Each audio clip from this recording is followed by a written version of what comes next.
Hello friends, welcome back to my channel. আজ থেকে আমি ক্লাস 5 এবং 6-এর উইংস যে বইটা আছে ওটা নিয়ে লাইন বাই লাইন ডিসকাস করব। তো চলো ক্লাস 5-এরটা দিয়ে শুরু করি।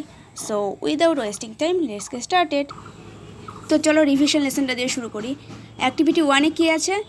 Rearrange the word to make sentence, মানে ওয়ার্ডসগুলোকে এমনভাবে অ্যারেঞ্জ করতে হবে যাতে একটা সেন্টেন্স আকার ধারণ করে। তো প্রথমটা দেখো কী আছে, একটা তো করে দেওয়া আছে, setting the is in west the sun. এটাকে রিঅ্যারেঞ্জ করলে কী হয়? The sun is setting in the west. তারপর এটা দেখো, Jyoti is a music teacher at Chinsurah high school. তারপরটা, Sumanta teachers his students math sincerely. তারপরটা আছে, the cat is sleeping under the table. তারপরটা আছে দেখো, meditation is a unique form of yoga. Doctor Abul Kalam Azad was a great scientist. এখানকার সেন্টেন্সের প্রত্যেকটাই দেখো একটা মিনিংফুল সেন্টেন্স হলো। তারপর অ্যাক্টিভিটি 2টা দেখো, match column A, column B and column C to make sentences. Rewrite the sentences, one is done for it. যাই হোক, মানে এ কলাম, বি কলাম এবং সি কলামগুলোকে এমনভাবে ম্যাচ করতে হবে যাতে একটা সেন্টেন্স আকার ধারণ করে। সেই সেন্টেন্সটাকে আবার লিখতেও হবে। তো এখানে তো চলো ম্যাচ করে নিয়ে একটা করে দেওয়া আছে, Peter is singing a song. তারপর একটা, a cow is gazing in the field. The moon is shining in the sky. Momita is bathing in the river. Teacher examined the answer script. A notice was put up on the notice board. এখানে দেখো ওই সেন্টেন্সগুলোকে লেখা হয়েছে। প্রথমটা তো করেই দেওয়া আছে, Peter is singing a song. তারপরটা, a cow is grazing in the field. The moon is shining in the sky. Momita is bathing in the river. The teacher examined the answer script. Our notice was put up on the notice board. তারপর activity 3টা দেখো, look at the words and pictures given below and read the features of the season. Write a few sentences on the season and give a title.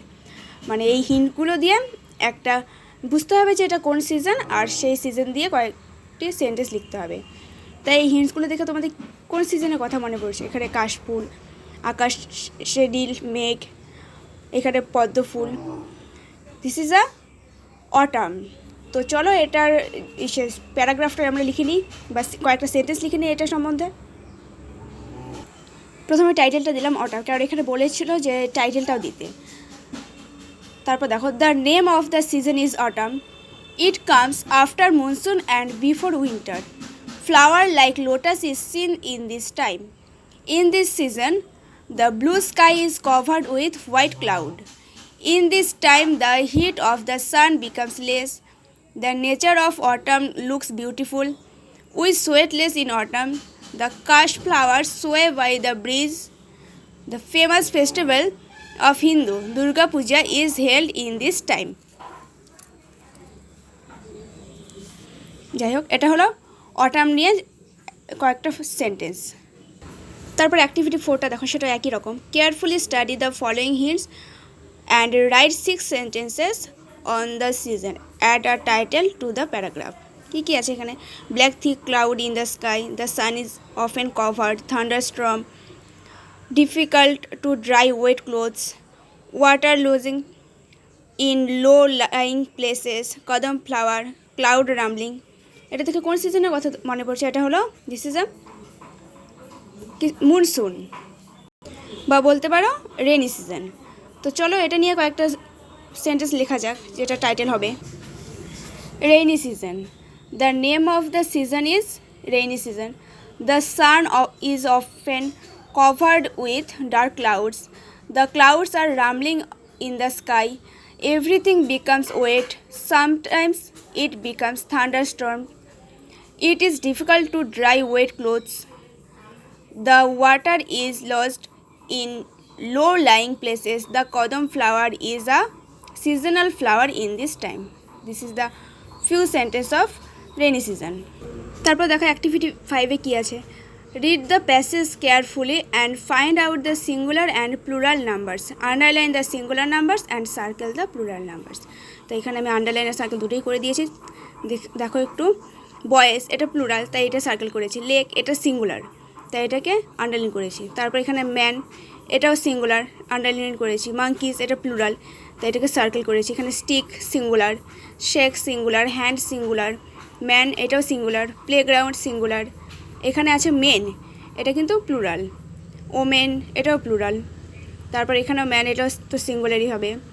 Monkeys plural, cow এটা singular.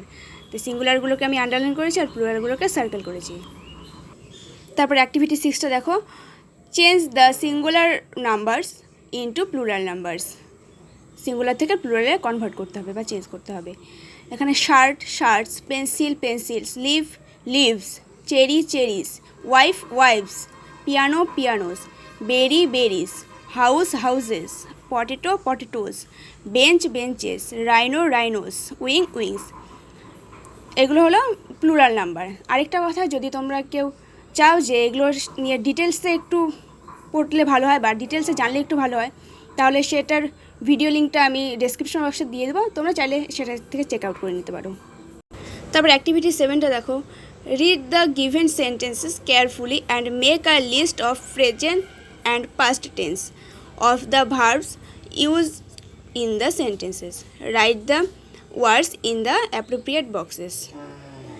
এখান থেকে কী বলেছে, এখান থেকে শুধু পাস্ট টেন্স আর present টেন্সগুলোকে খুঁজতে হবে। খুঁজে পেছনে একটা বক্স দেওয়া আছে, সেই বক্সে কোথায় পাস্ট টেন্স হবে কোথায় প্রেজেন্ট টেন্স হবে সেটাকে লিখতে হবে। তো চলো সেটা আমি একটু করে ফেলি। তাই এখানে দেখো দুটো বক্স দেওয়া আছে, একটা প্রেজেন্ট একটা পাস্ট। প্রেজেন্ট মানে আমরা কী জানি, বর্তমান, আর পাস্ট মানে অতীত। তাই এখানে বর্তমানগুলো লিখতে হবে আর এখানে অতীত। এখানে রাইটস এটা প্রেজেন্ট, স্যাং পাস্ট, ইজ হয় এটাও প্রেজেন্ট, ডায়েট মানে মারা গিয়েছিল সেটা পাস্ট আর present, loved past, works present, exclaimed এটা past. That's all for today. তো ভিডিওটা যদি ভালো লাগে তাহলে লাইক কমেন্ট শেয়ার করতে একদমই ভুলবে না। So thank you.